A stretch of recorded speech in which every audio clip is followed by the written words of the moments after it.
How do you guys handle things when they're a big news item that's controversial? Like there was a lot of attention on Twitter during the election because of the Hunter Biden laptop story. The New York Post. Yeah, we have that too. Yeah, so you guys censored that as well? So we took a different path than Twitter. Basically the background here is the FBI, I think, basically came to us. He admitted to it.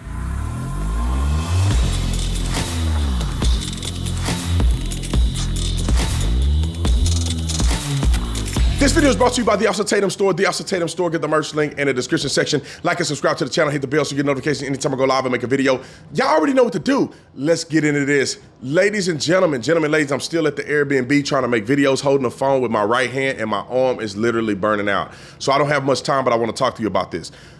Zuckerberg admitted on Joe Rogan's show, and I got the clip and I'm gonna play the clip. He admitted to the censorship that's going on Facebook. Our government influenced him to censor information about Hunter Biden.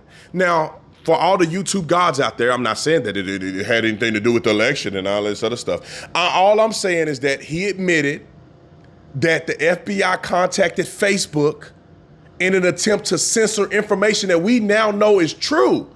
The Hunter Biden laptop wasn't Russian disinformation, and they knew it wasn't Russian disinformation because they had access to the laptop. And so during the election, this period of time when Joe Biden was running, they wanted to suppress the content of Hunter Biden's laptop, and in my opinion, it had a positive effect in Joe Biden's run for president. Now, I want you to listen to the clip of Mark Zuckerberg so you can see exactly what he said so you don't think I'm lying to y'all. Roll the clip. How do you guys handle things when they're a big news item that's controversial? Like there was a lot of attention on Twitter during the election because of the Hunter Biden laptop story. The New York Post. Yeah, we have that too. Yeah, so you guys censored that as well? So we took a different path than Twitter. Basically the background here is the FBI, I think, basically came to us, some folks on our team, and was like, hey, just so you know, like you should be on high alert. We thought that there was a lot of Russian propaganda in the 2016 election.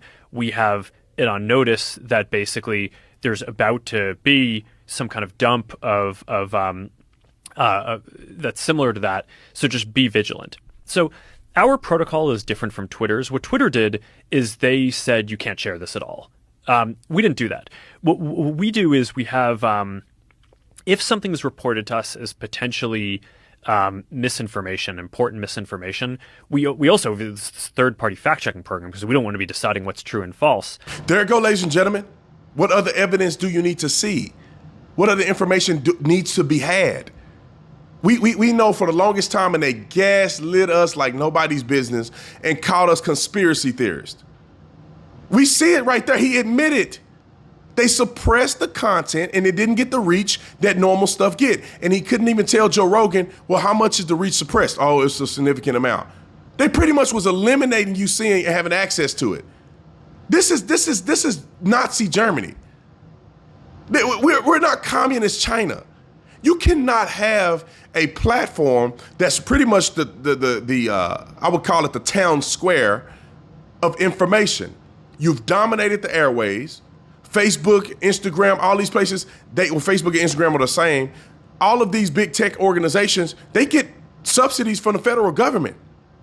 And I said this a long time ago. If you are in bed with the federal government, you have to act on behalf, or you have to act in some sense like the federal government, meaning that you cannot censor, or the protections of the Constitution applies to these organizations. You can't say, I'm a private business.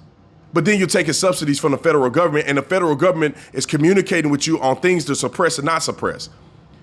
That means that the government is vicariously using or having vicarious authority through some of these free speech platforms. You can't do that. You can't be an actor on behalf of the government and then not observe our constitutional rights that are protected from the government. And that's exactly what they did to us. Don't let them gaslight you. Don't let them lie to you. This is not the first time they've done this. How much other information that they wanted to suppress because they thought it was not going to be advantageous for X, Y, and Z. and they suppressed the information and it did not get shared. We see it all the time on our platforms. We see it 100 times a day. We say, man, you know what? My posts aren't getting that much reach. Why is my post not getting that much reach? It's because these platforms are suppressing your freedom of speech. That's exactly what they're doing. It's not a myth. It's not a conspiracy theory. They're literally obstructing your freedom of speech on behalf of the federal government. And many of these, even the fact checkers, they're not fact checking everything. They're fact checking things that are acting in the best interest of the government. The FBI had no business going to a free speech, quote unquote, free speech platform to advise them on what they should and what they shouldn't put out there. When Donald Trump was running for office and they were saying that he was working with Russia, do y'all remember that? They didn't suppress none of that. That stuff ran wild on Facebook. All the theories and conspiracy theories of Donald Trump ran wild. And then when it comes to Joe Biden, all of a sudden they're suppressing conversation because they can't verify. These people should go to prison over this stuff. But I'm not gonna hold you long. I'm in the Airbnb with my family, but I just can't resist telling the truth about what's going on in this country. Ladies and gentlemen, do your research, keep an eye open, and I hope that Joe Rogan have me on because I need to talk to Joe Rogan about a whole bunch of other stuff that I don't see nobody's talking about on this show, about policing in America, none of that stuff. So I hope he had me on the show one day. I ain't begging nobody for nothing. My goal is to create enough value that he has no choice but to put me on. But if you got Zucker on, and he got some other people on that's super trash, but for the most part, he has some of the greatest interviews that you will ever see. However, I think that a few people like me need to be on there to expose some of the lies from the perspective that I have. Anyway, I love you guys. I'll see you on the next video. I'm out.